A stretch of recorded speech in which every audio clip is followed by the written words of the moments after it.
The call initially came out as suspicious circumstances, and there was a subject outside was shooting a gun. Our supervisor who was responding actually made an inquiry to our dispatch center asking if we were receiving any other types of calls similar to that.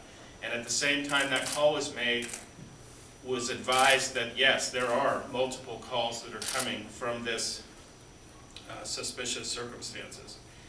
The call receivers could also hear shots being fired as the citizens are calling through the 911 system. Our officers arrive in the complex and confront an individual, a subject, in the stairwell of one of the buildings in this complex. This subject had a long gun, described as a long gun, at the time the officers confronted them. There were verbal commands that were given by the officers to that subject.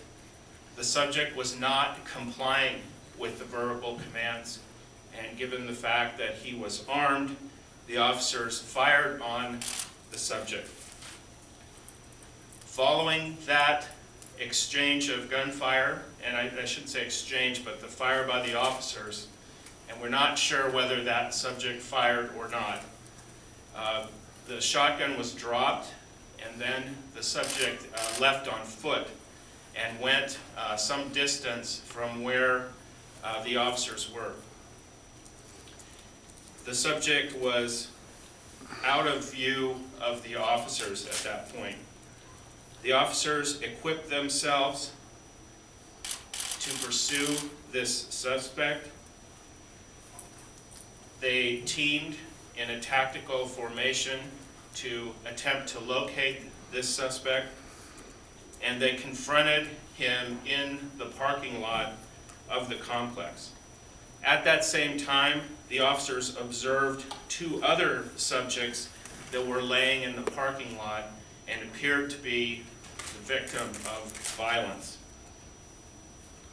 The officers gave verbal commands to the subject, one of those subjects that was laying on the ground and was also moving, and they observed that that was the same suspect that they confronted in the stairwell of the apartment complex. The officers gave verbal commands to this subject, and again, this subject failed to comply with their commands. There was a semi-automatic handgun that was adjacent to this subject on the ground, and contrary to the officer's commands, this subject reached for that handgun. At that point, officers fired several rounds, multiple rounds at that subject again at that time.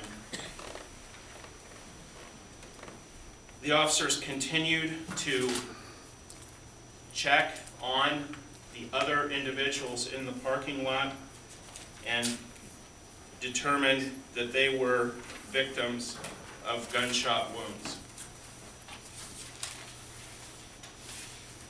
A systematic search at this point continued for several hours by not only these officers, but a host of our law enforcement partners to help with this response. It involved a door-to-door search of the complex, not knowing if we had other persons responsible for this violence as well. This search took several hours to conduct. So moving on to where we are today, what we know as of today, and I want to highlight that this investigation is ongoing. My comments to you are preliminary, and that we have a great deal of work to do, both in terms of the investigative work that needs to be done, but also the crime scene processing that needs to be done. And this is what we know today. The suspect that was shot by Federal Way police officers is responsible for the death of the other 4 individuals. The suspect is a black male.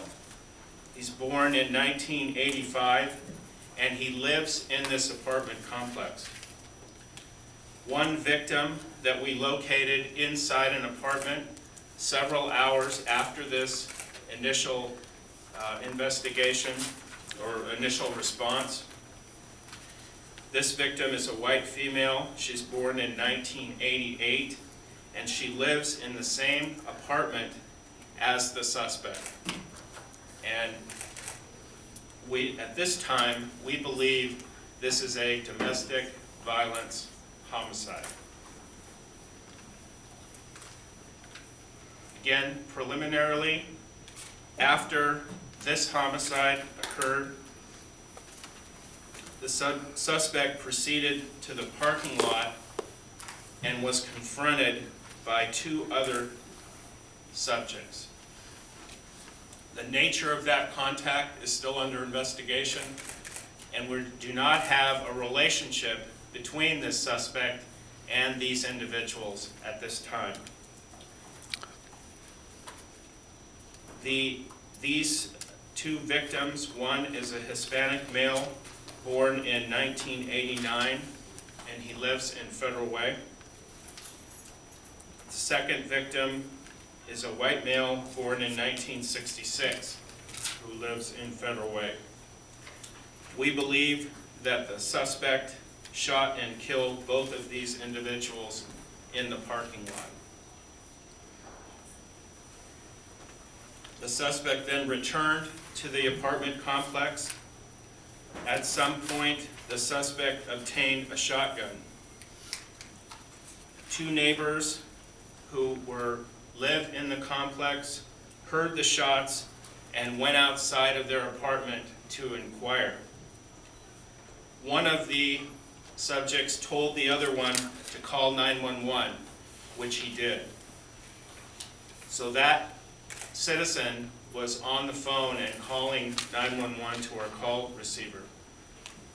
The individual who told him to call 911 went back to his apartment, and we found that citizen dead in his apartment.